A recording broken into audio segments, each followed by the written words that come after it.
En principi, gràcies, Roquetes. Això de... Espero no abandonar-vos en algun moment, i si ho faig en algun moment de la xerrada, doncs m'aviseu, sobretot. Moltes gràcies per haver-me convidat. De fet, la UOC la sento com la meva casa, sí? Llavors, em van comentar que vingués a explicar o vingués a exposar el marc teòric i metodològic que té com a objectiu crear, consolidar i fer créixer un projecte, evidentment viable a llarg termini. Aquesta metodologia, aquest marc teòric que jo us explicaré, té dos eixos principals, té dos pilars. El primer, que centra la persona i l'equip promotor com a eix principal de l'activitat. O sigui que l'objectiu final ja no són els resultats, o muntar l'empresa o tenir uns resultats econòmics, etc.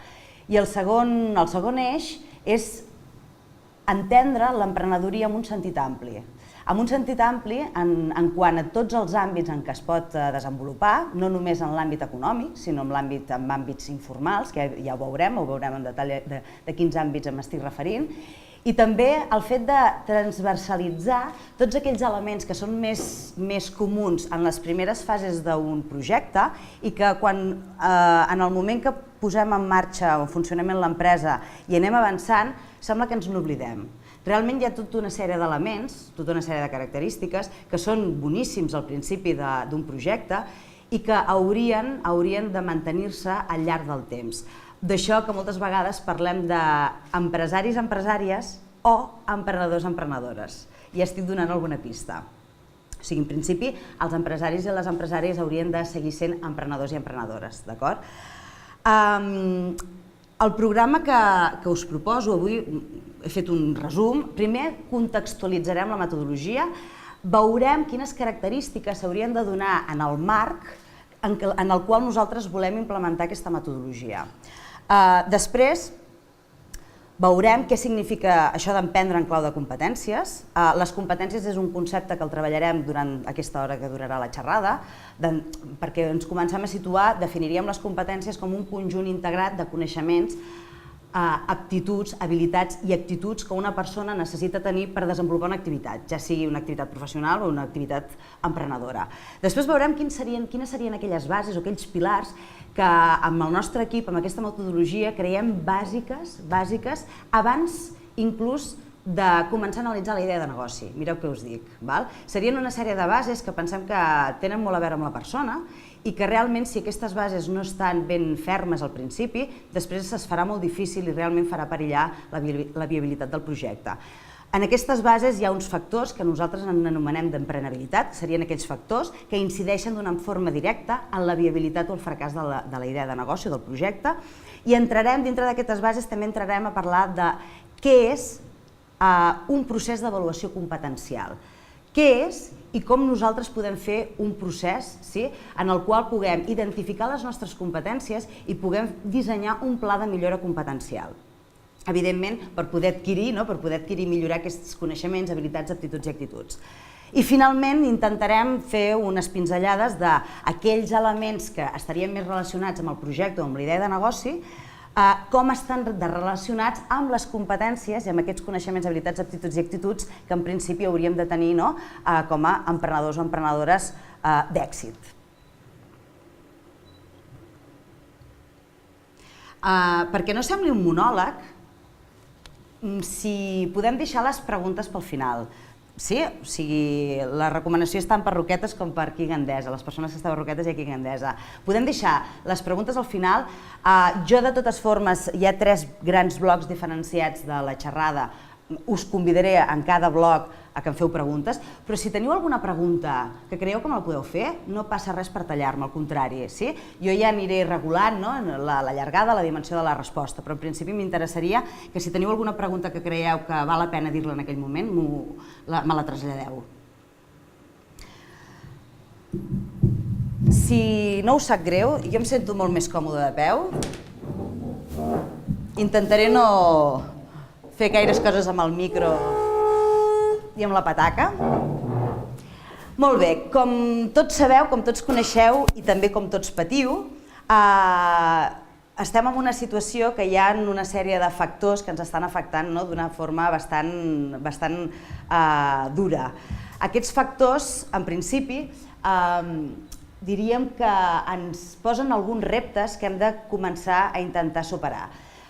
Clar, tenim factors a nivell macroeconòmic, tots coneixem la globalització i els seus efectes, l'augment de la velocitat dels esdeveniments que passen a tot el món, que tenim un teixit econòmic i social malmès, la flexibilitat dels mercats financer, laboral, etc. I a partir d'aquí tenim una sèrie de factors dintre els diferents entorns, el que n'anomenem entorn peste, l'entorn polític, sociocultural, econòmic, ecològic, legal. Són una sèrie de factors que en principi estan fent perillar una miqueta la viabilitat ja no dels nostres projectes, sinó de la qualitat de la nostra vida. Podríem esmentar alguns, la disminució del poder adquisitiu i la restricció del sistema financer en quant a l'entorn econòmic.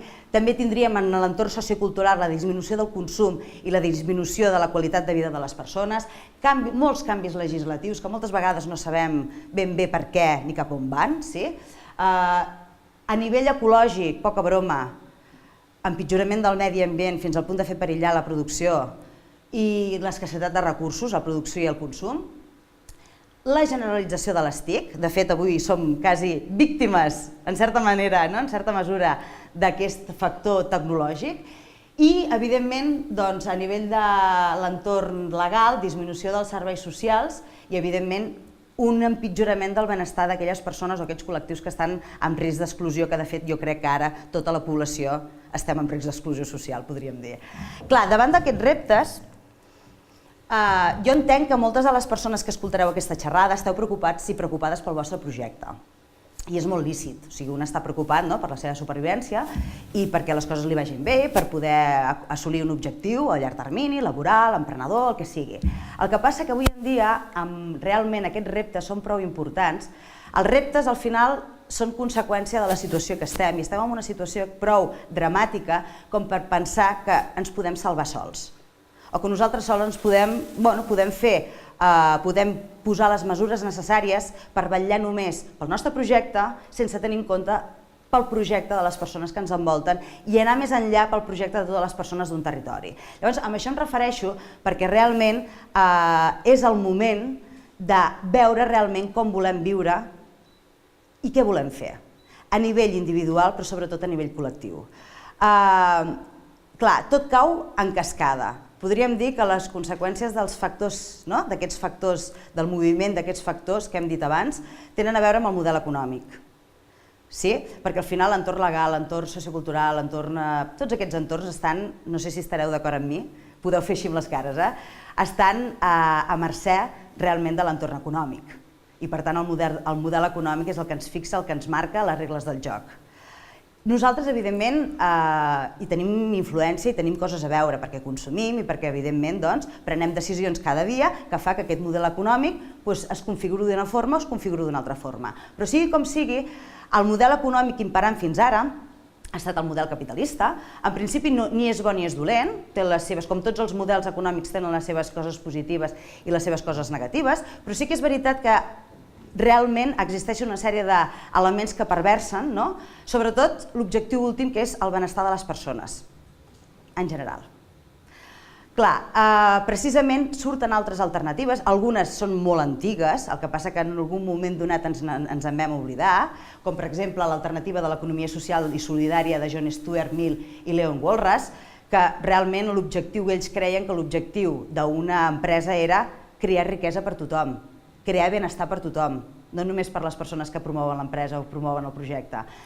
Després tenim altres experiències com les empreses del Procomú, que el que proposen és una gestió de recursos compartits i a més aquesta paraula de compartir l'aniré dient perquè implica recursos compartits per tirar endavant projectes compartits. Col·lectius, també tenim les comunitats en transició del Regne Unit, que el que busquen és l'autosuficiència alimentària i energètica, però en tot cas tenim dues propostes que em semblen molt interessants pel moment que estem visquent, que una és l'economia del bé comú de Christian Felber, que segurament n'haureu sentit a parlar, de fet us convido que mireu informació, molta informació que hi ha en la web i que realment el que vetlla és per fer una economia que vetlli pel benestar de totes les persones i del medi ambient. I per últim tenim que el model econòmic entès com a producció de béns i consums amb qualitat dubtosa dels productes, fer molta producció, fer-la molt barata perquè tothom pugui consumir de tot, s'està acabant una miqueta, té evidentment les seves conseqüències i realment no està funcionant, i l'indicador és la crisi i les empreses que desapareixen, i ara ens estem referint a una economia més del coneixement. L'economia del coneixement té com a factor productiu més important el coneixement i el talent de les persones. En aquest sentit estaríem parlant de sectors econòmics o activitats que tenen a veure amb les tecnologies, que tenen a veure amb l'economia de la cultura, amb l'oci i la cultura, que tenen a veure amb la investigació i la recerca, amb els serveis a les persones. O sigui, fixeu-vos la quantitat d'activitats que podem desenvolupar si volem ser emprenedors i emprenedores, activitats que en un futur, ara perquè està tot molt malament, però en algun moment hem de sortir i no sortirem d'aquesta situació per generació espontània. O sigui, ens hem de posar. I hem de veure realment quins serveis, quines activitats d'aquestes que en principi porten cap a una qualitat personal, professional, empresarial determinada, no només per nosaltres sinó per l'entorn, i veure que realment sí que hi ha moltes oportunitats per crear un teixit o regenerar un teixit econòmic d'una forma viable a llarg termini. Dit això, i no vull allargar massa amb aquesta situació del context, però penso que és interessant, entendre que els nostres projectes emprenedors haurien d'estar alineats amb les organitzacions, amb els projectes de les organitzacions que ja existeixen, i haurien d'estar alineats amb els projectes d'un territori. De fet, un projecte amb empresa es diu que una organització hauria de tenir una missió, que és una raó d'existir. Quina necessitat cobreixes, com, per qui i a on. Però no només ho ha de tenir una empresa, aquesta missió, l'ha de tenir una persona també, i evidentment l'ha de tenir un territori. Clar, vetllar per la viabilitat a llarg termini dels nostres projectes individuals implica que el territori estigui alineat, que la missió, la visió, que és cap a on volem anar, i els valors, en què creiem, perquè els objectius es poden aconseguir de moltes formes, i depèn del que pensem que és bo o positiu per nosaltres i pels altres, ho farem d'una forma o d'una altra. O sigui, tenir alineats els projectes de tothom i de tot el territori, i per tant entendre que la missió, la visió i els valors han d'estar alineats i per tant han de ser coherents, és entendre jo penso, un futur viable per tothom. Clar, en aquest sentit, emprendre en sentit ampli, o sigui, què podem fer nosaltres per poder encarar el futur? Perquè generalment és o vols emprendre o vols treballar per compte d'un altre. A veure, parlem-ne. Realment el que volem és ocupar-nos, és o no és? Ocupar-nos en una activitat que jo espero que a banda de donar-nos un sou per pagar una hipoteca, també ens ajudi a desenvolupar-nos professional i empresarialment, personalment, o sigui, que realment ens ajudi a desenvolupar-nos. Llavors, clar, realment podem, si l'objectiu no és buscar una feina concreta, sinó que l'objectiu és ocupar-nos, podem fer una quantitat d'activitats que no només ens portaran a guanyar diners, sinó que ens portaran a guanyar competències. Ja veurem això de les competències. Ens portaran a adquirir coneixements, habilitats, aptituds i actituds. Llavors ja no parlem, a mi no m'agrada parlar d'emprenedors i de treballadors i treballadores, perquè en el fons, si nosaltres volem donar resposta a tots aquests reptes, ja no podem optar o esperar que una feina... La desorientació el que fa ens porta a huir hacia adelante, i potser a no parar-nos, aturar-nos, analitzar, reflexionar, veure què és el que hem fet, què és el que no hem fet bé, correctament, què podríem fer de nou. I en aquest sentit, l'activitat intraemprenedora, que m'agrada molt, ser intraemprenedor és poder desenvolupar una activitat amb total autonomia i iniciativa dintre d'una pròpia organització. L'organització et posa el paraigua i per tant et dona el suport tècnic i el suport econòmic necessari, i tu el que fas per l'organització és aportar coneixement, aportar idees, i per tant les idees generen noves activitats, noves línies de negoci, nous productes, etc. La figura de l'intraemprenedor pot ser tant una persona que estigui ja treballant dintre de l'organització i per tant s'animi a proposar una iniciativa, o pot ser una persona que estigui fora d'una organització i digui: ostres, jo tinc un projecte, però jo pel meu compte no tinc ni recursos, ni tinc el suport, ni tinc el coneixement probablement suficient per dur-ho a terme jo sola. Doncs vaig a picar a la porta d'una organització I com que jo sé que les organitzacions, i si no us ho xivo, necessiten idees, i bones idees, i gent amb talent, pico i dic, escolteu-me, m'acolliu? Adopteu la meva idea? Bueno, és una alternativa. En tot cas, en aquest sentit, el nostre projecte serà més viable com més alternatives a ocupar-nos contemplem.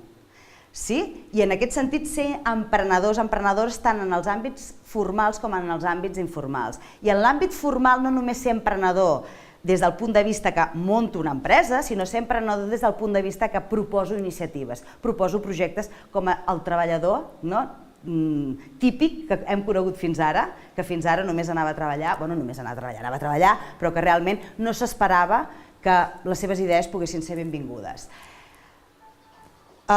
Disculpeu, pensava que havia tancat el mòbil. Fem una cosa, espera't, deixo un momentet el micro. Us convido que llegiu... Espera't, no, el bolso.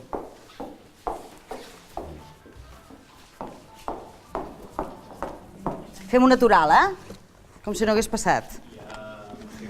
El blog de la UOC, has dit? Sí. Jo ho miraré, està molt interessant. Moltes gràcies. Cap problema. Em sap greu, és que estava convençuda que l'havia posat en mode avió. Vinga, seguim, no ha passat res. Clar, per altra banda, les empreses, les organitzacions, evidentment tenen una responsabilitat, perquè hi ha moltes organitzacions que seran els vostres clients. Clar, quan una persona emprèn un negoci, ha de tenir en compte que es trobarà, començarà a negociar, començarà a treballar, a compartir la seva activitat amb moltes persones que n'hi diem, o institucions que n'hi diem, els stakeholders, proveïdors, clients, institucions, etc. Clar, què necessiten les organitzacions del futur per encaixar en aquest entorn? Doncs necessiten molta adaptabilitat, o sigui, tenir la capacitat de donar resposta i ràpida als diferents canvis que viuen a l'entorn. Capacitat de millora contínua, o sigui, realment generar valor afegit. I quan dic generar valor afegit, em refereixo a que realment allò que tu estàs produint, allò que tu estàs fent, sigui un valor per la persona que el rep. I això que estic dient que sembla de perogrullo, moltes vegades no és així. O sigui, hi ha hagut moltes empreses, moltes organitzacions que han produït coses que realment no contenien cap valor. Però com que tots érem rics, més o menys, no? Sobretot aquesta capacitat de diferenciar-se, evidentment en un món globalitzat, on hi ha tanta competitivitat, tanta competència, perdona, un ha de ser competitiu i per poder ser competitiu un s'ha de diferenciar. I una de les eines per diferenciar-se és la creativitat i la innovació. Necessitem poder crear valor no només per la clientela, sinó per als nostres treballadors i treballadores, o sigui, el nostre equip. Per què? Perquè si nosaltres creem valor, podrem gestionar el coneixement i aquestes persones se sentiran motivades, compartiran el projecte i, evidentment, a totes aniran amb nosaltres. I sobretot per la societat. Però llavors ja no parlo de responsabilitat social corporativa, però no ho dic com s'acostuma a entendre la responsabilitat social corporativa, que és com una acció de màrqueting. O sigui, sincerament, si pensem en la necessitat de les persones que ens envolten, a la llarga això és rentable. Perquè d'entrada, si tu contemples totes les necessitats de tothom, com a mínim contemplar-les, sempre pots trobar un nínxol de mercat que no havies trobat. Per tant, quan dic que no és només per dir anem a fer el bé, no, anem a fer el bé, però també perquè tindrem uns beneficis a llarg termini. El que passa que fer el bé de fer el bé és fer el bé, tot i que després també et repercuteixi positivament. I per últim, si no tenim diners, clar, no tenim diners, no hi ha diners. Aquí no tenim una banca que doni diners. A més, no tenim una banca que estigui sensibilitzada amb l'emprenedoria, com passa als Estats Units. Caldria una banca on les persones que dipositessin els diners sabessin, pensessin i volguessin que aquells diners anessin a invertir-se en nous projectes, però de moment no hi és. Quan no hi ha diners, què fem? Cooperem. És que al final la cooperació, que tothom ho diu més de... Tothom s'omple la boca dient no, hem de cooperar, hem de treballar en xarxa, hem de treballar en equip. Com costa treballar en equip? Feu així amb el cap o així amb el cap. Costa o no costa treballar amb l'equip i cooperar? Aquí tothom vol cooperar, però a l'hora de cooperar, ostres, tots són ulls. Doncs el fet de no tenir recursos implica poder cooperar i treballar en xarxa. I treballar en xarxa significa que aquest senyor, a la millor, fa una cosa que a mi m'interessa molt per al meu projecte, però jo no tinc diners per pagar-li, jo faig una cosa que a ell li interessa, o no, o de moment no li interessa, però potser en un futur li interessarà, i ens compartim, en lloc de pagar-nos amb espècie, ens paguem amb serveis. Molt bé, per últim, abans d'entrar al tema de les competències, clar, com hauria de ser aquest equip, com podria ser aquesta cooperació entre organitzacions, entre persones que no només volen treballar i que se'ls pagui en un moment donat, sinó que també volen ser emprenedors? Doncs jo us proposo un esquema del que hauria de ser aquest treball en xarxa. Primer partiríem d'uns emprenedors o unes emprenedores que integren persones a treballar en el seu projecte, treballadors-treballadores, però que ja no són treballadors-treballadores. En el moment que una persona entra a treballar amb un emprenedor, hauria de convertir-se automàticament en un intraemprenedor. Els emprenedors i emprenedores del principi, les promotores del projecte més els intraemprenedors, farien el que en diem equip humà emprenedor. I aquí sí que no hi ha jerarquies. Ja veurem el tema de les jerarquies. A partir d'aquí, evidentment, com que hem dit que l'eficient i eficaç és unir-nos en xarxa i on no arriba un arriba l'altre, on jo no tinc recursos l'altre me'ls facilita, ens unim amb altres emprenedors que tenen alhora altres equips emprenedors i fem l'equip humà interemprenedor, entre emprenedors, entre equips emprenedors. I al final, evidentment, és el que el Joan Torrent diria empresa xarxa, organització xarxa, que estaria format per un equip humà en xarxa. Molt bé, en aquest marc, aplicar el model l'emprenedoria en clau de competències implica que les organitzacions també han de canviar els models, han de canviar el nostre rol dintre les organitzacions i dintre la societat o dintre del mercat laboral, però també ha de canviar l'estructura de les organitzacions. O sigui, perquè una estructura jeràrquica, funcional, allò que dèiem, un model de gestió funcional de les persones implica que tu a les persones els dius exactament el que vols que facin, però és que no faran res més, i no tindran idees. I ja hem vist que no ens interessa per superar els reptes de l'entorn. I hauríem de tendir cap a organitzacions molt més naturals, molt més orgàniques, molt més creatives i molt més innovadores. Organitzacions que en el fons lliguen amb el que dèiem de l'esquema anterior dels equips humans en xarxa. I per últim, models de gestió. Clar, el model de gestió també hauria d'estar alineat. El lideratge de les persones promotores hauria de ser molt més democràtic, hauria de buscar el compromís real de les persones, compartir el projecte i per tant hauria de ser una direcció per competències, que té molt a veure amb l'emprendre en clau de competències. A mi moltes vegades em diuen, és que Marta, clar, és que tu el que proposes és que, clar, a veure, jo també he de tenir, clar, jo tinc uns drets, tu, que jo aquí vaig posar un capital. Dic, tu tens uns drets i tu creus que per haver posat un capital tens empresa? Dic, tu no tens res. Home, no fotis. Dic, no. Si tu no tens equip, no tens empresa. I fins que no comencem a entendre que si no tenim equip no tenim empresa, llavors, que un hagi posat el capital, que un en un moment donat, el capital, són diners, però al final estem dient que el recurs més estratègic en una economia del coneixement és el coneixement, no el capital. Per tant, tu poses el capital i les persones que t'envolten i les persones que venen a compartir el projecte amb tu posen el coneixement. Igual de remunerat, perquè evidentment el capital es remunera i el coneixement també remunera a través del sou. Per tant, estem 50-50. Molt bé. Emprendre en clau de competències. Davant d'aquesta primera part, teniu alguna pregunta? He promès que preguntaria. Teniu alguna pregunta, algun dubte? Veiem una miqueta el marc, el marc general en què situem la metodologia. Sí? Roquetes? Anem bé, Teresa, per roquetes? Marta? Sí? Sí? Et sento. Anem bé per aquí? Superpedagògic. Espera, que tinc una pregunta. Perfecte. Hola, Marta. Hola, què tal? Què he fet si... Jo me trobo el cas que quan estàs explicant tu avui, jo trobo que ho explicat bastant en el que és el Montfred. Hombre, felicitats! Gràcies. Què he fet si la resta de gent no ho té tan clar com ho dic jo? Quan dius la resta de gent, concreta. Equip de treball, clients... La resta de socis. I la resta de socis, d'aquests me n'havia oblidat.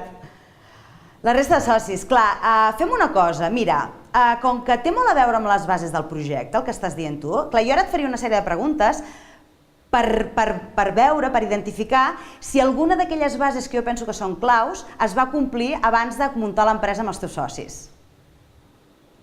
Per tant, potser teniu una dificultat de base, en el sentit de tot és solucionable a la vida, però si teniu una dificultat de base, després és normal que si no teniu les bases ben sentades individualment i també com a equip, com a equip de treball, com a equip promotor, després surten algunes dificultats, evidentment, surten dificultats a l'hora de conceptualitzar el lideratge, a l'hora d'entendre els valors que ha de tenir una organització, no? O sigui, hi ha tota una sèrie d'elements que haurien d'estar alineats entre els socis i les sòcies i si no hi ha aquests elements alineats és quan surten i al final els problemes peten per on menys t'esperes. Llavors, et sembla que mirem les bases i després, si encara et segueix el dubte, hi tornem? A més, la pregunta és molt interessant. Cap problema. Sí? Fantàstic. Molt bé, alguna pregunta més? Val. Vinga, doncs, factors de viabilitat d'una organització. Clar, hem dit que aquesta marc teòrica, aquesta metodologia, un dels principals eixos era posar la persona al centre de l'activitat, al centre del projecte. Clar, qui diu la persona, clar, al principi, en un projecte, en una iniciativa emprenedora, el projecte forma part, o sigui, l'inicia el promotor o els promotors, l'equip de promoció, l'equip promotor, disculpeu. Llavors, posar com a centre l'equip promotor i després, evidentment, totes les persones que s'hi vagin incloent, implica analitzar i identificar tots aquells factors que afecten a la persona. De la mateixa manera que quan comencem un projecte hi ha moltes persones amb molt bon criteri que ens aconsellen fer un pla d'empresa i per tant ens estan dient, home, analitza en detall, en deteniment, tots aquells elements que impliquen un projecte, una empresa, que si el màrqueting, que si tal, que si els recursos. Doncs amb la mateixa rigorositat que fem l'anàlisi del projecte, si posem la persona en el centre de l'activitat, hauríem d'analitzar amb la mateixa rigorositat els factors que configuren el perfil de la persona. Esteu d'acord amb mi? De moment, no? 2 més 2, 4. Llavors, clar, aquests factors, que nosaltres n'hi diem factors d'emprenabilitat, són de 3 grans tipus de factors. Factors personals, que ara veurem breument a què em refereixo, factors competencials, que hi entrarem al final d'una forma més en detall, i els factors estructurals. Clar, després hi ha, jo diria que el més del 80% de la viabilitat d'un projecte ve determinat per aquest conjunt de factors. Imagineu-vos si no s'analitzen i si no s'hi posen mesures de millora o correctores. La pregunta del company de Roquetes, probablement podríem trobar ja d'entrada algun dels factors competencials que potser no estan alineats, no tots els socis tenen les mateixes competències ni el mateix nivell de competències. Ja veurem que hi ha competències que són molt més importants inclús que les tècniques, que saber fer molt bé un balanç, que saber fer molt bé la producció, sinó la comunicació, la relació interpersonal, la gestió de les emocions, la gestió de l'estrès, o sigui que realment podríem veure segurament que hi ha alguns factors competencials que potser entre els diferents socis o sòcies no estan ben treballats, individualment i conjuntament, per exemple. També hi ha factors personals, que ara veurem quins són. Clar, l'altre percentatge que jo li otorgo aquí a la diapositiva hi ha un 50, però en el fons és per no ferir sensibilitats. En el fons jo estic convençuda que és el 90-10. El 10, sí, vale, correcte. Evidentment, hi ha tota una literatura entorn a la idea de negoci, que és cert, vull dir, un ha de tenir una idea de negoci, un ha de tenir un projecte ben analitzat amb totes les parts, la part estratègica, la part operativa, de totes les àrees, però hi ha 3 elements, 3 bases o 3 pilars que són, per mi, imprescindibles abans de començar a analitzar totes les àrees operatives, etc. Una és la creativitat i la innovació, precisament per fer diferent el nostre projecte, per no fer-ho diferent per fer-ho diferent, sinó per perseguir la millora contínua. O sigui, nosaltres al final hem de perseguir la diferenciació, però també perquè creiem que el que estem introduint, la innovació que estem introduint, implica una millora. I una millora implica un valor afegit pel client o per la clienta. L'estratègia, definir una missió, una visió, uns valors, escollir una estratègia corporativa, una estratègia de negoci, una estratègia funcional adequada a l'activitat, adequada a la nostra organització. I per últim, els recursos estratègics, que ja m'avançava al principi. Els recursos estratègics ja no només són els diners, no n'hi ha. Per tant, són la informació, el coneixement i, per tant, les persones, les xarxes. Clar, us hi fixeu que en aquests 3 pilars, si una persona no té capacitat creativa i innovadora, no podrà aplicar novetats creatives innovadores ni fer productes innovadors. Si una persona no té aquelles competències per poder gestionar el coneixement, per poder relacionar-se, per poder fer una bona xarxa i per poder, que aquest senyor al final, ostres, compartim, ens relacionem bé, ens comuniquem bé i al final tindrem ganes de col·laborar, si no, no tindrem ganes de col·laborar. Per tant, també té molt a veure amb la persona. Esteu més d'acord amb mi? Que només li deixem un 10% a la part de la idea? Sí? Molt bé. Seguim. Aquestes bases, clar, tots aquests elements o aquests factors se sustenten en unes bases. Jo diria que aquestes bases, abans de fer el pla d'empresa, ens centréssim en les bases. Clar, què necessita una persona per sentar les bases de tota la seva trajectòria empresarial? D'entrada, què vull? Què li motiva? Per què vol tirar endavant aquella iniciativa? Però també ho podríem relacionar amb el mercat laboral, Per què vols aquella feina? O per què et vols dedicar a aquest sector? Sí? Clar, masses vegades hem sentit que les persones ens dediquem a les coses perquè ho tenen sortida, o perquè l'entorn esperava que ens dediquéssim a allò, per tradició familiar, o per pressions més o menys directes o indirectes, per temes socioculturals, perquè potser en un moment donat a l'escola també et va influir, o aquell professor que vas tenir. O sigui que realment anem a veure realment què ens motiva. Perquè és que realment perseguir allò que ens motiva és rentable, ens encara directament al nostre objectiu. Perquè si ens motiva, serem més creatius, serem més innovadors, voldrem l'excel·lència, treballarem, invertirem temps, o sigui, ens esforçarem i tots hi sortirem guanyant. Si alguna cosa no ens motiva, farem el just i necessari. Després, quin és el context? A veure, no podem muntar una empresa, no podem tirar endavant una iniciativa sense sortir al món i veure què hi ha. I quan dic sortir al món no dic viatjar, que tenim internet també, però el fet de dir és que vull muntar una botiga al carrer tal de Gandesa o de Roquetes, sí, val, molt bé, però és que anem a veure què hi ha en el món, quins són aquests factors de l'entorn Pestel que dèiem, que al final ens acabaran afectant sí o sí. Per tant, és molt important veure quins d'aquests factors de l'entorn ens afecten, però ja no només perquè afecta el projecte, perquè aquí no estem parlant de la idea de negoci, aquí estem parlant de la persona. Ens afecta a nosaltres pel fet de ser nosaltres. La crisi afecta a tothom, en certa manera, però és que a mi em pot afectar d'una forma o d'una altra.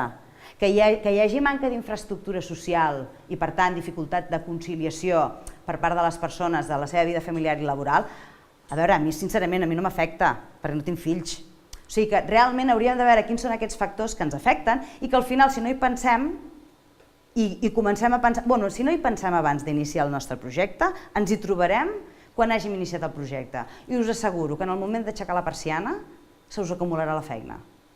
Perquè estareu intentant dissimular una sèrie de factors que vosaltres ja en principi ja sabíeu que podien existir, o potser estàveu dissimulant i com que no hi heu posat mesures, o no heu intentat començar a estudiar les mesures, us hi trobareu amb ja la posada en funcionament. Què tinc i què necessito? Ara entrarem en el què tinc i què necessito, o sigui, quines competències tinc, quin és el meu capital competencial i quines competències necessito. I a partir d'aquí farem tingui-tingui, falti-falti, tingui-tingui. I amb el falti-falti, doncs vinga, pla de millora. Pla de millora, però clar, pla de millora vol dir pla de millora. I aquí hi ha un tema cultural que és la cultura de l'esforç, que clar, amb 30-40 anys millorar determinades competències com que ens fa una mica de peresa, jo ho entenc. I sobretot si no ens la demanen per anar a treballar. Clar, pla de millora implica tenir molt clar què estem disposades a posar en joc en quant a temps, recursos, energia, il·lusió. I concretar-ho. Jo m'hi dedicaré tantes hores, tant horari, tants mesos. I evidentment a partir d'aquí veure quines implicacions té. Quan hàgim tingut clar que realment estem prou motivats per aconseguir aquella iniciativa, tenim clar què ens implica l'entorn, què tenim, què necessitem per tirar-la endavant i què estem disposats a posar en joc, ja podem concretar l'objectiu final, empresarial o no empresarial, o de la iniciativa que tinguem, i sobretot que aquest projecte, l'objectiu, el que vulguem per aquest projecte, sigui coherent amb el que volem a nivell personal i el que volem a nivell professional.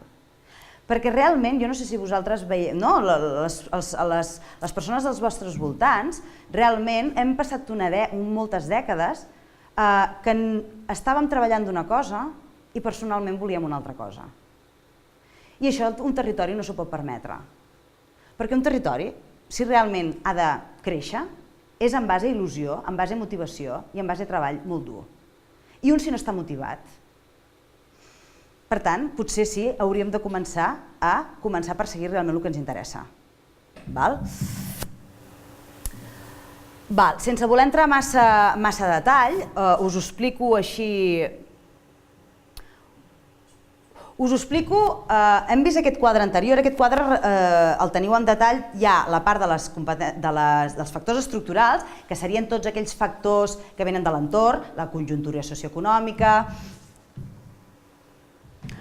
la situació del sector empresarial, les polítiques econòmiques i socials, els factors de discriminació, o sigui, hi ha tota una sèrie de factors que ens poden afectar en més o menys mesura. Els factors personals serien aquells factors, aquelles característiques nostres pròpies, que poden afectar la nostra iniciativa, la nostra situació, el nostre rol dins la nostra família, la nostra situació socioeconòmica, la nostra trajectòria professional i formativa. Aquí sempre poso un exemple. Quan una persona vol iniciar una activitat, moltes vegades no la coneixen en el seu sector, en el sector que vol iniciar l'activitat. I un també ha de ser conscient quina visibilitat ha anat cultivant al llarg dels anys, perquè si una persona té una trajectòria i és conscient de la visibilitat que té, aquesta visibilitat la podrà utilitzar quan creï l'empresa. Per tant, és molt important entendre i veure quina visibilitat té una persona quan en el sector on vol operar perquè sigui viable el seu projecte. Que no té visibilitat perquè és la primera vegada que és el primer contacte en el sector, doncs llavors haurà de construir aquesta visibilitat una mica més ràpid. I això implicarà fer molta xarxa, anar a molts saraos i contactar amb moltes persones i donar a conèixer el seu projecte a molta gent i la seva forma de treballar. Dintre dels factors personals n'hi ha una que a mi m'interessa especialment, que és la més limitadora i que té molt a veure amb els factors estructurals, perquè té a veure amb l'entorn sociocultural, que és el sistema de creences de cadascú. Clar, una cosa és que jo tingui la competència de comunicació, però si jo penso, vinc avui i penso que això aquí a Gandesa o a Roquetes això no agradarà, aquest tema no agradarà, això tal, això qual, no em sentiré còmode i no podré posar en joc la meva comunicació de forma òptima. O sigui, per tant, per posar en joc les nostres competències és molt important que les nostres creences, com a mínim no en tinguem cap que ens limiti. Que ens limiti, que siguin limitadores a les nostres iniciatives, als nostres comportaments, a les nostres actuacions, o al fet de posar en joc determinades competències. Clar, influeixen de manera directa i indirecta en les nostres iniciatives. Són una concepció social. O sigui, allò que creem probablement s'ha anat construint arrel des que nosaltres hem nascut. Des que nosaltres naixem ens anem fent grans, que indirecte o directament ens han anat enviant missatges subliminals. L'escola, la tele, la família, etc. Després l'empresa, etc. Dificilíssim de modificar, clar, perquè de fet es construeix al llarg del temps i per tant també necessites temps per poder eliminar totes aquelles creences que et limiten del mapa credencial. El que passa que sí que és veritat que és molt important, com a mínim, fer l'exercici, i us convido a fer l'exercici d'identificar-les.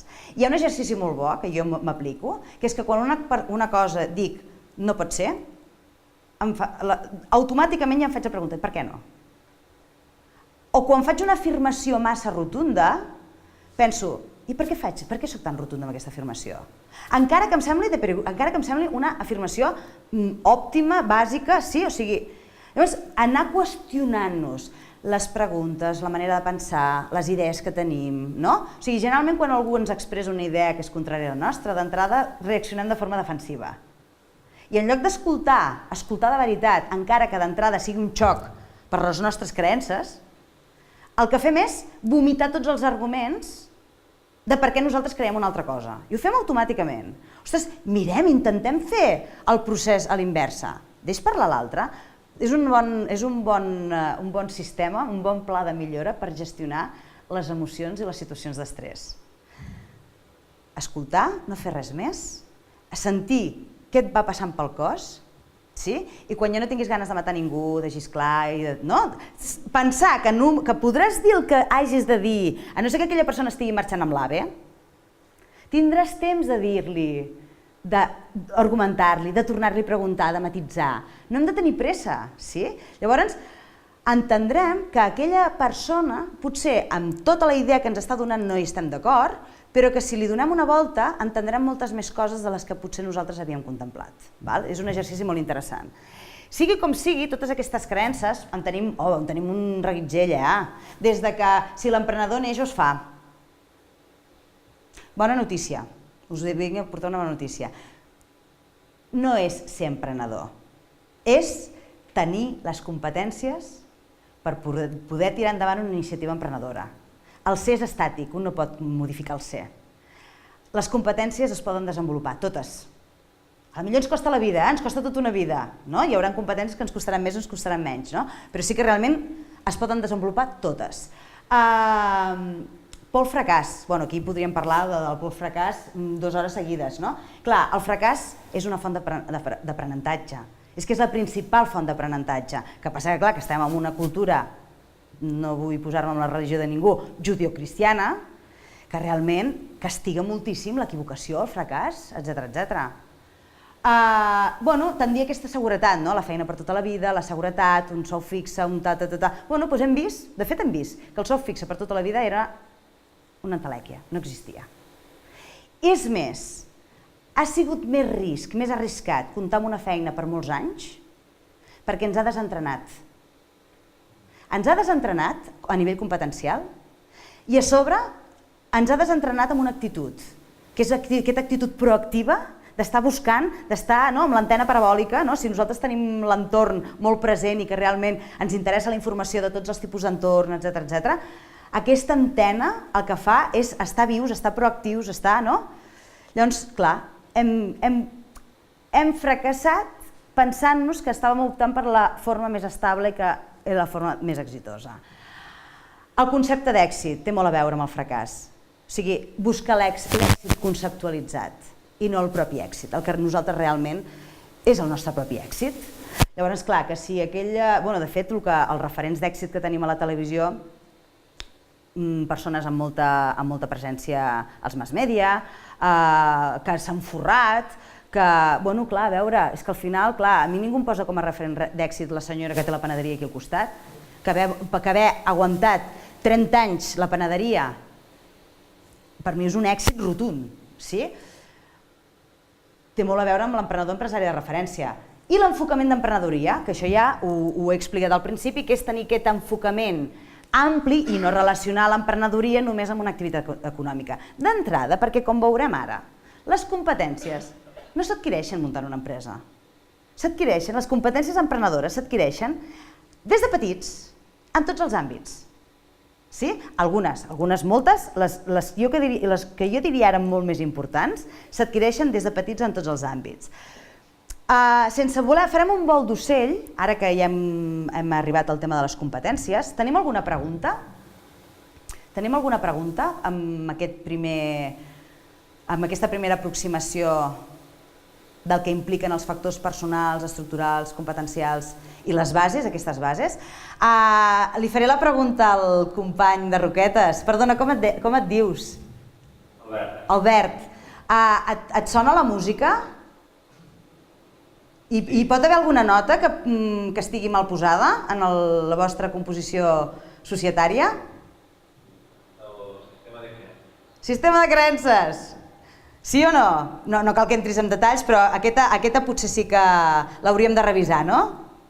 Les idees que té cadascú dels canvis de... No et sento gaire bé. Les idees que té cadascú del canvi de fer, cada sentit diferent. Clar. Això no és un problema, o sigui, el problema no és que pensem diferent o que creiem coses diferents. El problema és que no ho hàgim parlat, no ho parlem obertament i no vegem de quina forma afecten el nostre projecte. I per tant no li posem mesures. O sigui... També un dels problemes pot ser la por a l'equivocament. A l'equivocació? Sí, l'actitud de... Espera't un segon perquè se sent una mica malament.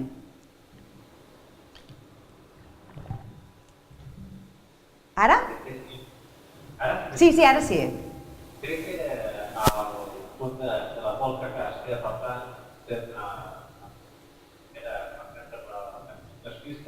feia falta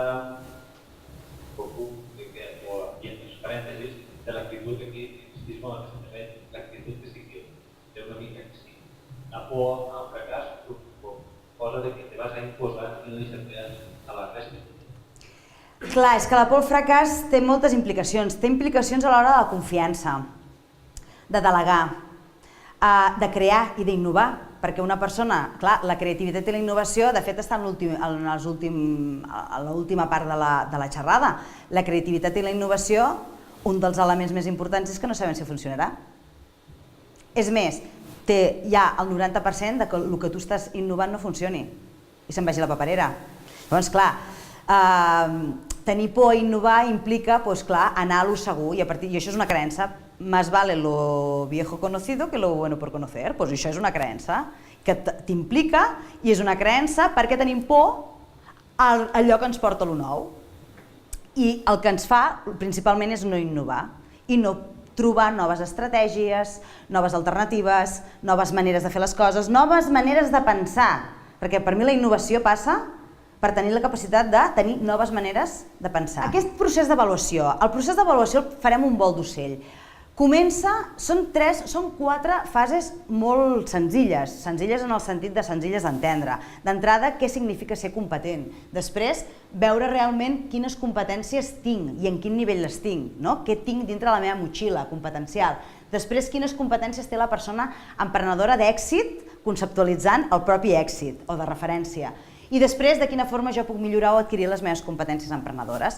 Sense voler extendre'm molt, us explicaré que, de fet, la metodologia que nosaltres apliquem en aquest model, perquè tenim un model i un sistema per poder fer aquesta avaluació del perfil de la persona emprenedora i després alinear-la amb el projecte o amb el pla d'empresa, parteix d'un model de gestió de les competències professionals d'una institució, l'institució ISFOL d'Itàlia, que la Fundació SUR va importar aquí a Catalunya pels seus processos d'orientació laboral i que amb el meu equip vam aplicar o vam adaptar a l'emprenedoria.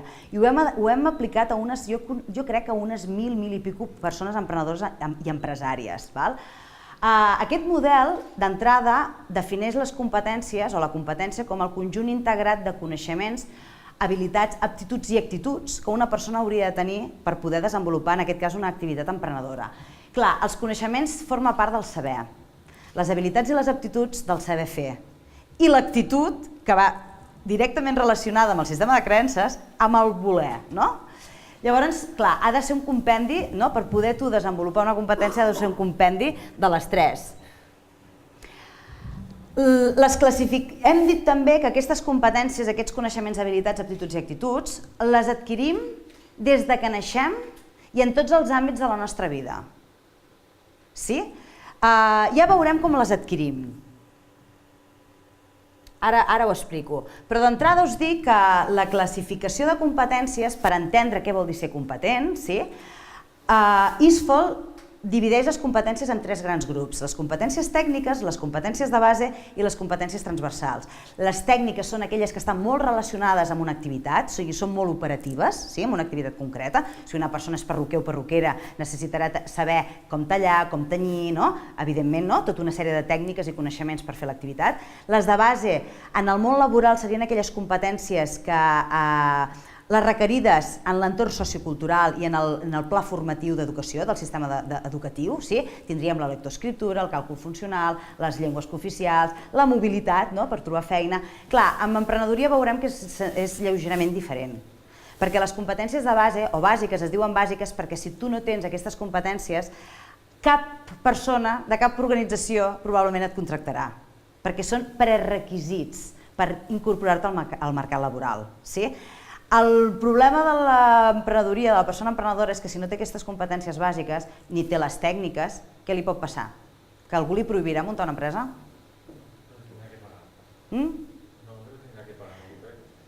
Tindrà que pagar el que faci. Ai, pagant. Tot es compra pagant? I aquelles decisions...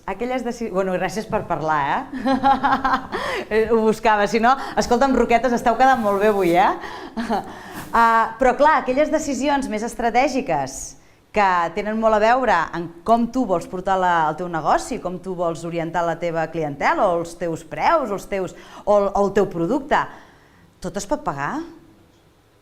Clar, llavors, aquelles competències, clar, de fet es diuen competències bàsiques perquè encara que paguis, les has de tenir.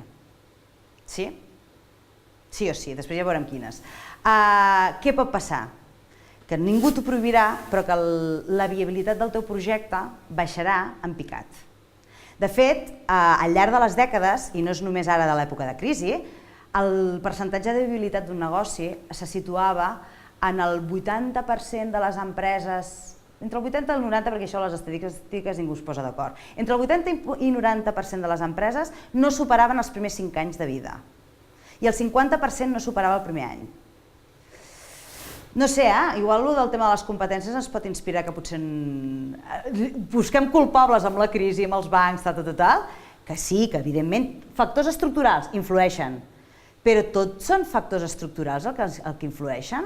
O podem començar a intuir que si no tenim aquelles competències necessàries per tirar endavant el nostre projecte, de la mateixa manera que si no tenim les competències necessàries per desenvolupar una activitat laboral, no farem bé la nostra feina?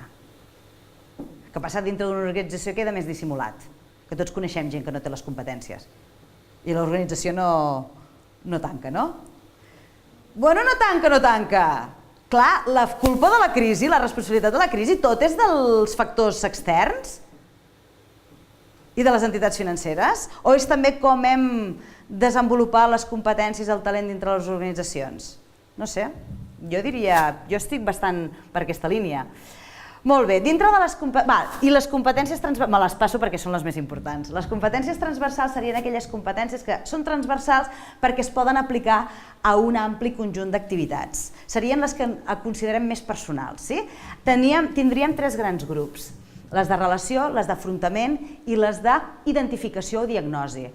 El primer grup, diagnosi, el més important. Jo diagnostico, identifico, analitzar, diagnosticar, identificar punts forts, febles meus, els factors estructurals, a veure com m'afecten, etc. Faig aquesta primera feina de diagnosi, situar-me en el context, etc. A partir d'aquí em puc començar a relacionar i les competències de relació anirien encaminades a la comunicació, a la relació interpersonal, al treball en equip.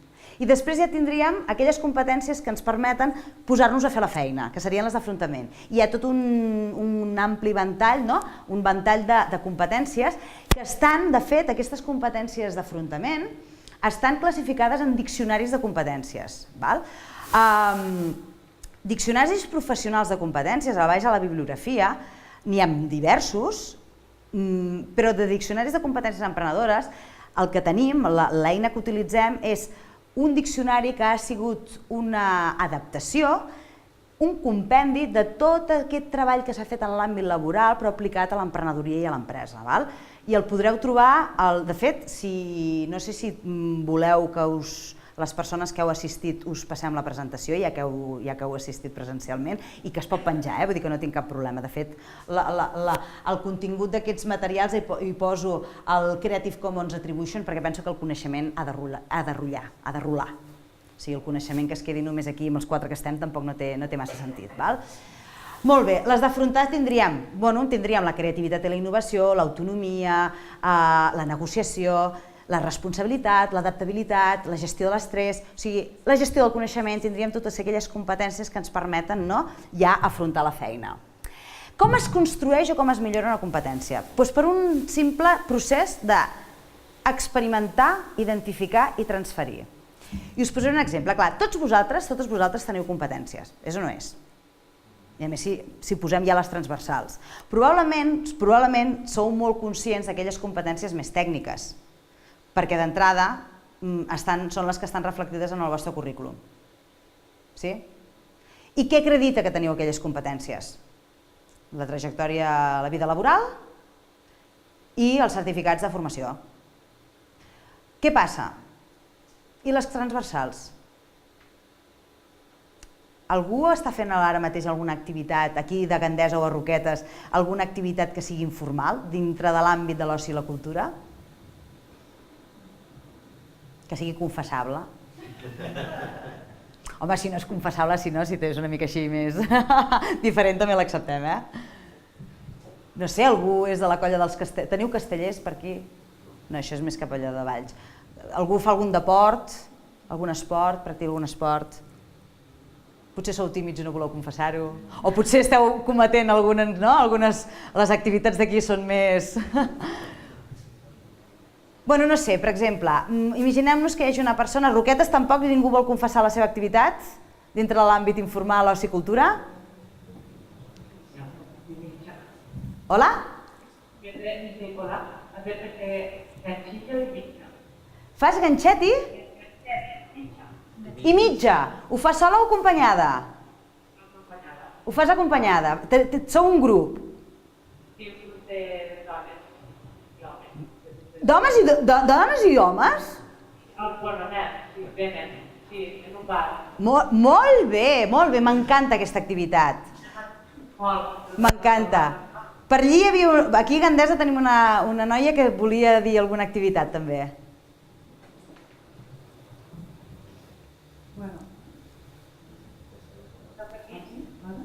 Espera, que aprofito que segurament si algunes competències segurament les compartireu amb les dues activitats. Sí? Bueno, jo recentment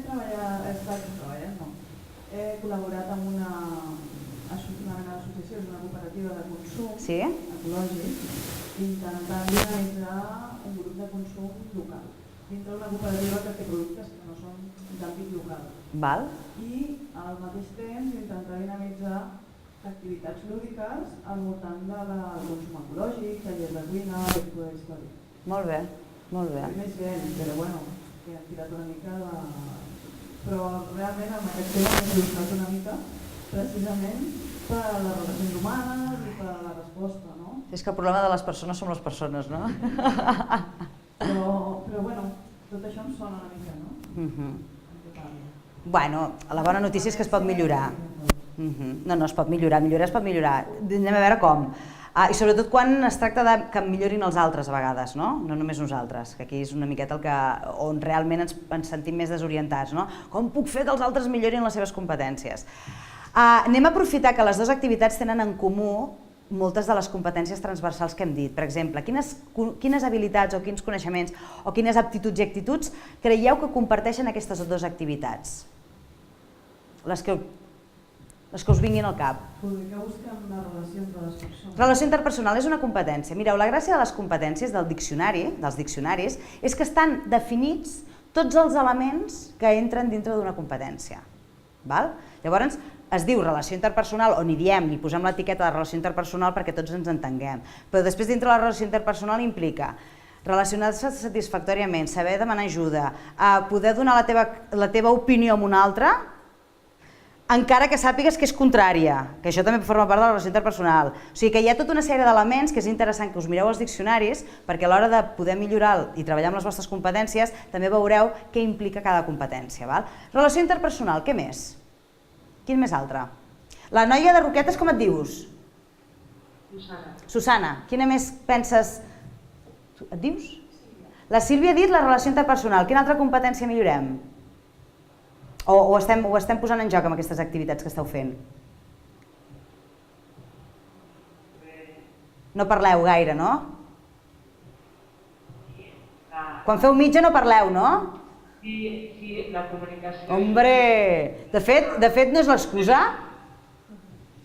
També venen dones angleses, llavors allí estan l'anglès i practicar anglès... Competència bàsica. Esteu practicant una competència bàsica. Molt bé, no només transversals. Què més? Molt bé.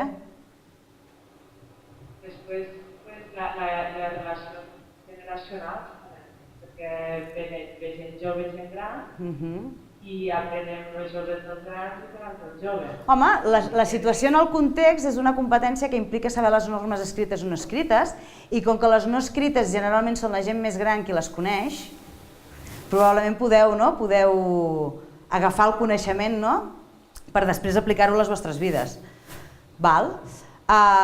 L'adaptabilitat, probablement, perquè sou persones diferents, vosaltres també no, vull dir que realment el treball en equip, més vosaltres que potser elles, però el treball en equip en el teu cas segur. I els problemes que porten. La gestió de les emocions i de l'estrès. I la manera de comunicar les coses, sense exigir, però demanant. Aquest és el problema. Clar, això formaria part de la comunicació, però té molt a veure amb la gestió de les emocions, perquè quan un crida és perquè, a vegades és perquè no sap comunicar-se correctament, però probablement no se sap comunicar perquè no gestiona bé les seves emocions. O sigui que al final és un conjunt integral les competències, sí? Si tu no et saps, pot ser que et sàpigues comunicar molt bé en un determinat context, que no et provoca una situació que no és estressant per tu. I en un altre context et comuniques pitjor perquè és estressant per tu. Llavors, en lloc de millorar la comunicació, el que has de millorar és la gestió de l'estrès. Sí? Val. Totes aquestes competències ens apropen o ens allunyen d'un perfil emprenedor? Home, són competències que quan tu muntis l'empresa o muntis una iniciativa empresarial en l'àmbit econòmic, què faràs? Les transferiràs. O sigui, un experimenta la competència en un àmbit, sigui el que sigui, a la família, el que sigui.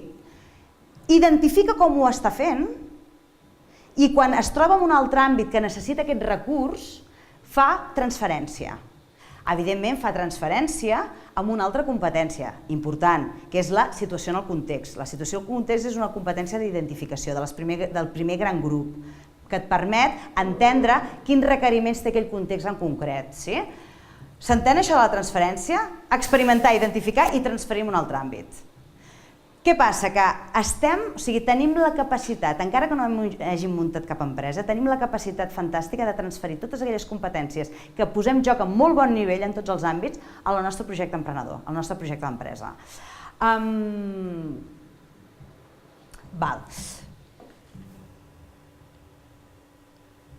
Clar, aquí el que passa que el conjunt de competències, aquí se'ns acumula la feina. Per què? Perquè la persona que inicia un projecte pel seu compte necessita tenir coneixements, clar, competències tècniques de base i transversals de l'activitat que farà, de l'activitat pròpia, de l'objecte de l'activitat, i després tècniques de base i transversals, i ara no us espanteu, de gestió d'empresa.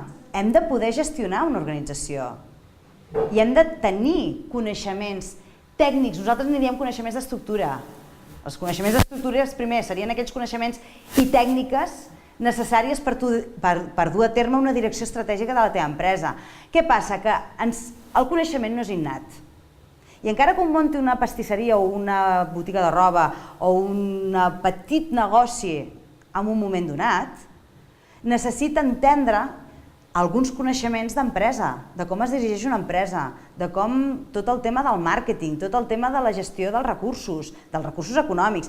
Sí que pots pagar, sí que pots, evidentment que pots col·laborar amb molta gent, amb moltíssima gent, però hem de tenir clar què forma part d'aquella part estratègica de la nostra organització, de la part operativa. Liquidar impostos, fer balanços, complir amb les obligacions legals, mercantils, etc. Són funcions d'unes determinades àrees que es poden, és més, s'han de subcontractar perquè és un cost d'oportunitat que tu et dediquis a això. Vull dir que és important. Ara bé, subcontractar, delegar vol dir abdicar? Vol dir, mira tu, escolta'm, jo segueixo sense tenir-ne ni idea. Em porten el balanç cada 3 mesos i com que no sé què hi diu... Clar, és que penseu que aquestes funcions, els resultats d'aquestes funcions que esteu delegant, us serveixen per després vosaltres tenir informació qualitativa i quantitativa per prendre decisions. Perquè les decisions les prendreu vosaltres, no el gestor. Les decisions les prendreu vosaltres, no els que us heu fet l'estudi de mercat. Per tant, el nivell el triareu vosaltres.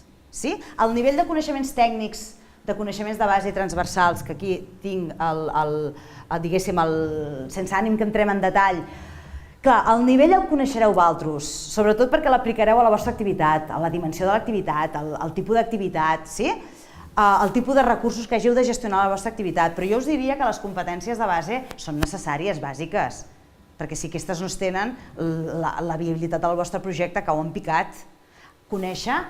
Tenir coneixement del context empresarial, què s'està cociendo, quina és l'evolució, quines són les tendències, com és el teixit econòmic del territori on vols operar, conèixer tot l'entorn Pestel, perquè al final la creativitat i la innovació del vostre negoci vindrà per la combinació d'elements de molts entorns. Jo vull muntar una botiga de roba. L'entorn tecnològic em dona uns inputs, i em dona uns recursos i em dona uns mitjans que jo no puc obviar. Perquè d'entrada puc convertir-ho en un mitjà de distribució, en un mitjà de comunicació. I més ara que les botigues de roba o les botigues, el petit comerç de proximitat, només amb la gent que passa pel costat o la gent del seu poble, es mengen els mocs.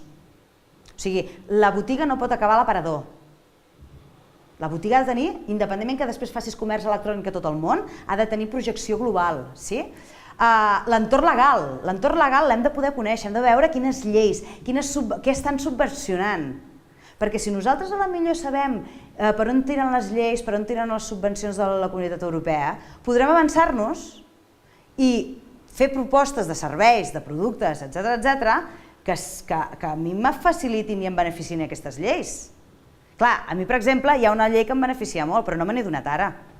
Nosaltres tenim una empresa que donem suport a l'emprenedoria i a les àrees de promoció econòmica. Ara està de moda l'emprenedoria. Nosaltres portem picant pedra fa 4 anys. Però escolteu-me, nosaltres ja veiem per on anava o sigui, nosaltres estàvem amb l'antena posada en els diferents entorns i ara és un bon moment, però portem treballant 4 anys, però perquè estàvem connectats amb l'entorn. Sí, i això ho pot fer tothom, o sigui que és important conèixer l'entorn. I tota una sèrie de competències que en principi hauríem de conèixer, no només de l'activitat, sinó de la pròpia gestió empresarial. Clar, finalment, com es milloren les nostres competències? Com es millora la comunicació? Com es millora parlar en públic? Parlant, molt bé, company. Parlar en públic. És que jo tinc por de parlar en públic. Tu i el 99% de la població d'aquest país tenim por de parlar en públic. Què us penseu que... Ara perquè em veieu còmode, no? Podríeu pensar que més o menys la xiqueta s'explica, s'entén, no? M'esteu escoltant i això és un indicador que en principi podria pensar que us interessa el que us estic explicant. Hauríeu de veure la meva primera ponència.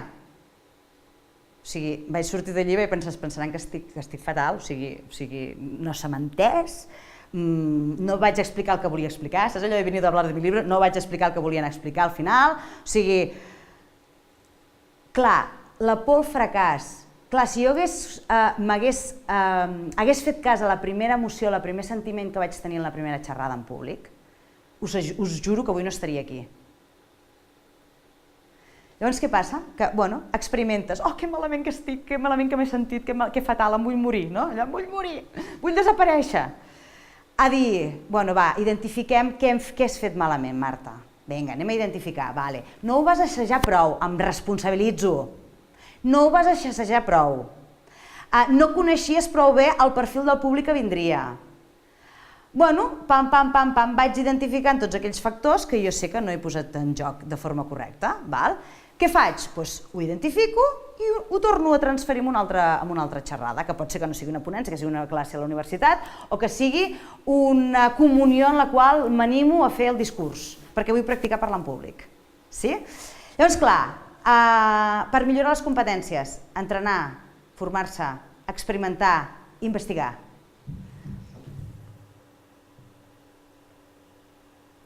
Clar, fixeu-vos, de moment nosaltres identifiquem les nostres competències, ens emmirallem, no sé si l'he passat,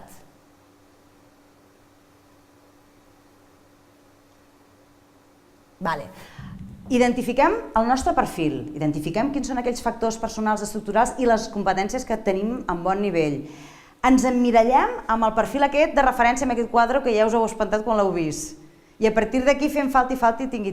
I amb el falti anem a buscar accions que nosaltres puguem posar en joc. No que hem dit que hem de posar en joc les competències per millorar-les, doncs anem a veure de quines formes les podem posar en joc. Podem millorar la comunicació, sí, pots anar amb 4 tallers de comunicació. Sí, pots fer formació reglada, formació no reglada, formació en comunicació. Ara bé, hi ha una activitat, per exemple, que, mira, amb aquesta activitat jo crec que es millora la comunicació, la relació, és com la natació, tu. No diuen que la natació és el deport més complet? Doncs l'activitat amb la que estic pensant, jo crec que és l'activitat més completa per millorar tot el conjunt de competències. A veure si us... Segurament aquí al poble en teniu algun grup que s'hi dediqui. Milloren la comunicació, la relació interpersonal, la gestió de l'estrès, l'adaptabilitat, la negociació. Molt bé, el teatre.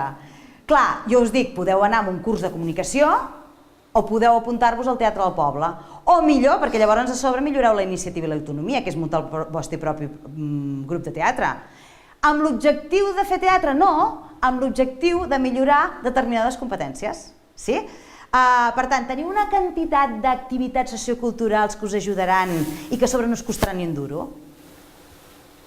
Xarxes personals, associacions, activitats culturals, esportives. Després, evidentment, suport i acompanyament, no? Persones, la figura del mentor o la mentora. Jo sempre dic a les persones emprenedores i empresàries, sobretot emprenedores, que es busquin un mentor o una mentora. Algú que els inspiri. I no cal que sigui famós, i no cal que sigui... No, algú que t'inspiri per la seva forma de pensar, o per la seva forma de fer, o per la seva forma de portar el negoci. I que aquesta persona sigui com el teu padrí o la teva padrina. No tingueu por al fracàs, en el sentit de dir, no tingueu por de demanar-li a aquella persona que és un referent, que és una miqueta referent en el sector que us interessa i tal i qual, perquè creieu que us dirà que no. Atreviu-s'hi! Perquè segurament estarà més sorpresa que aquesta persona que li demani a algú que no pas vosaltres per demanar-li. Sí? Per demanar-li que us faci de mentora o de mentor. Jo què sé, alguna persona que dius jo professionalment o empresarialment vull fer aquesta activitat i per mi la persona de referència en aquest sector és aquella persona, m'encantaria conèixer-la i no et dic res de parlar amb ella i que em digués 4 coses. Demanar-li que sigui la teva mentora o el teu mentor. Pràctiques. Per què no? Jo vull ser emprenedora, tinc aquesta iniciativa emprenedora, tinc aquesta iniciativa empresarial i què faig? Doncs vaig a fer unes pràctiques amb un altre emprenedor que hagi muntat fa poc una empresa. Aquesta persona segurament no té recursos per pagar a ningú i tu a sobre pots aprendre in situ aquelles coses que ja està fent i que tu hauràs de fer a la teva empresa.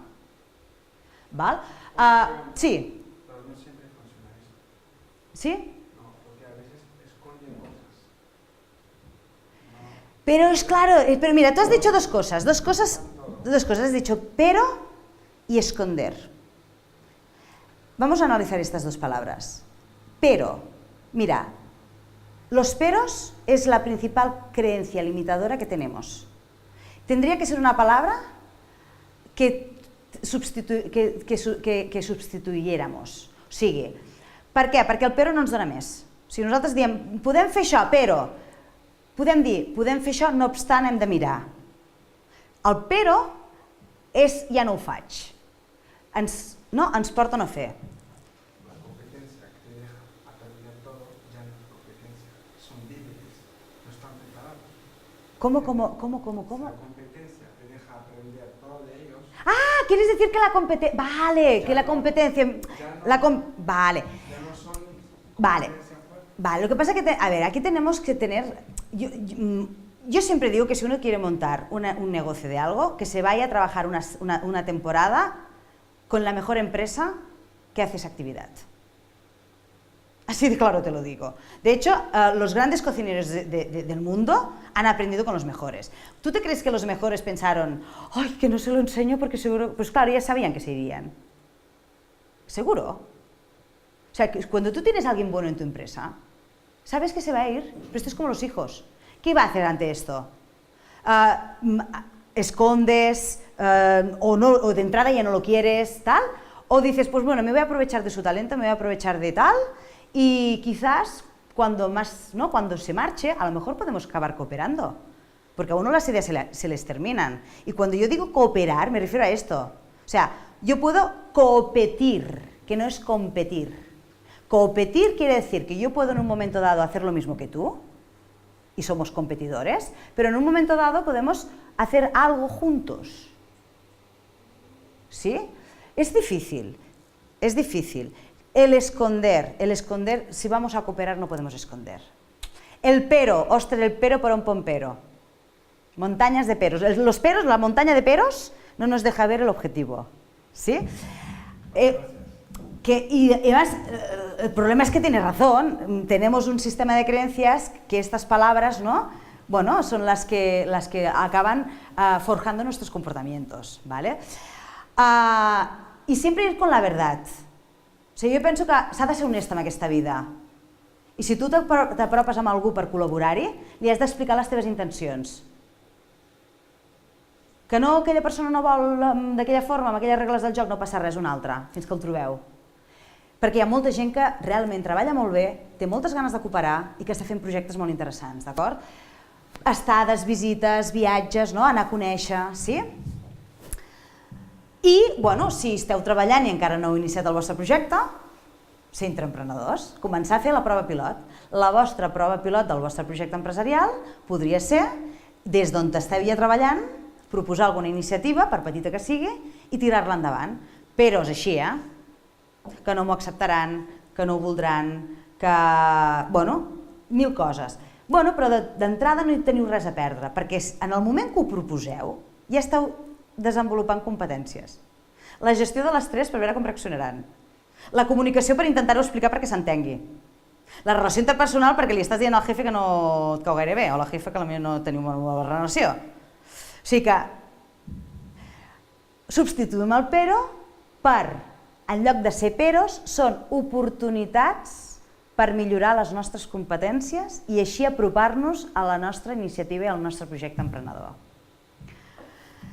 Bueno, ja anem acabant, anem bé? Teniu alguna pregunta per finalitzar?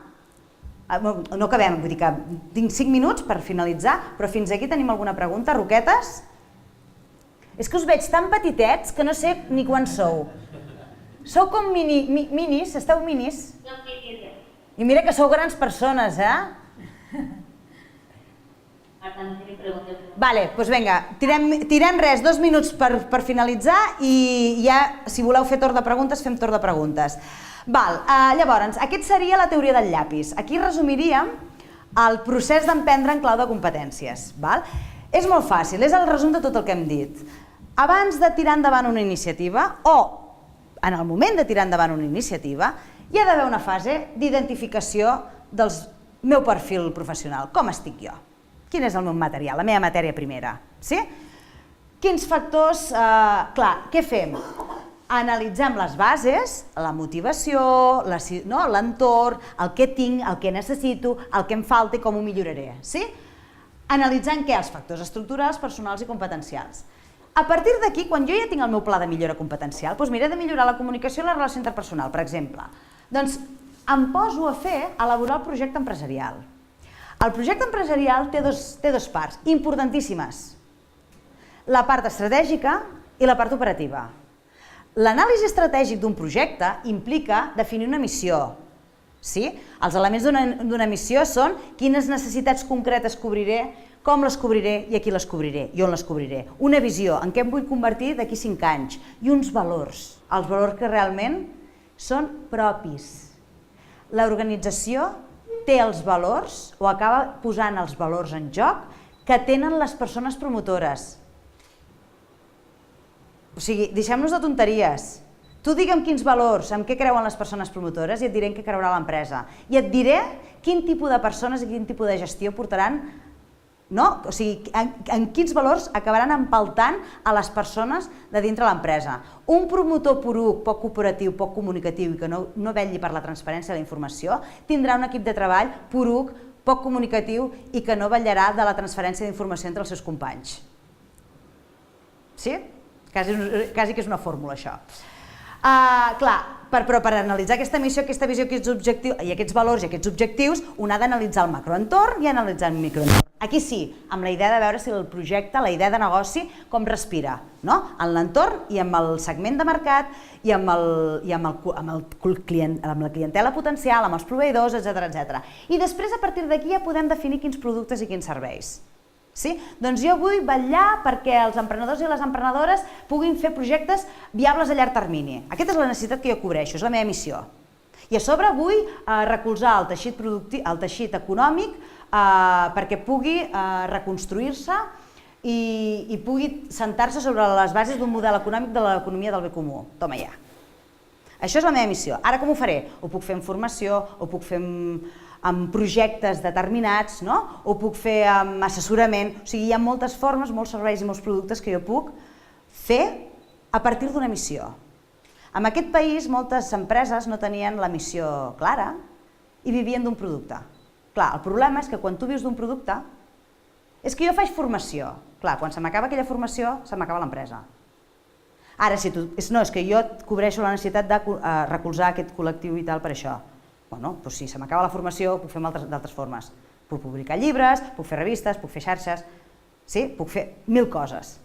Per tant, la missió és la font inesgotable de productes i serveis. Si teniu missió, tindreu organització. Si no teniu missió, per molt producte estrella que tingueu, no teniu empresa, quasi bé. O la deixareu de tenir d'aquí poc. I a partir d'aquí ja podem desplegar totes les àrees, direcció, finances, equip humà, producció, etc. Evidentment, tot ben recollidet amb un pla d'empresa, que és un guionet, sí, és un guió que t'ajuda a sistematitzar tota la informació que treus de l'anàlisi.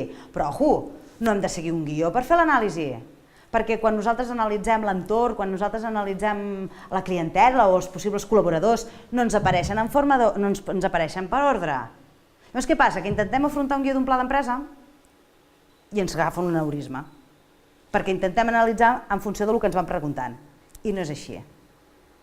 És tu analitzar primer la part estratègica i la part operativa, i tot el que vagis trobant de l'anàlisi, tot el que vagis identificant, ho vas posant en calaixets. Primer ho poses en calaixos. Jo soc partidària de fer calaixos amb IPC, feu calaixos. El que és estratègic, el que és operatiu, el que forma part de l'equip humà, direcció, i tota la informació que us aneu trobant l'aneu posant allí als calaixos, ja us la llegireu i després ja acabareu de formar el guió.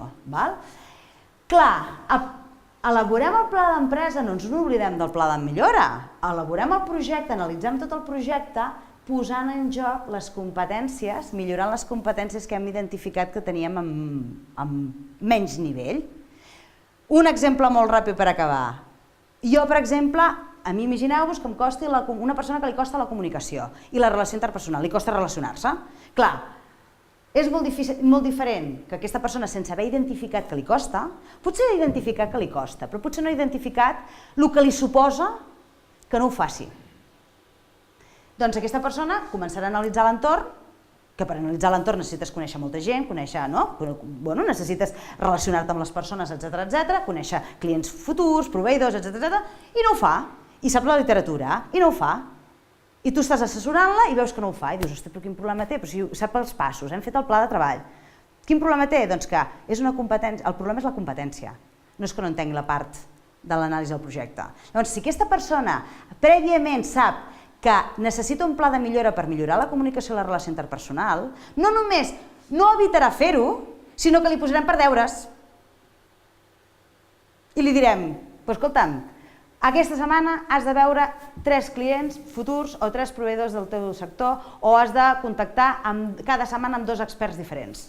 I ho has de fer pel projecte, però també per millorar competencialment, perquè són competències que després necessitaràs per consolidar i fer créixer l'empresa. Bueno, ja anem acabant, ja acabo, ja estic. Fins aquí, queda resumit.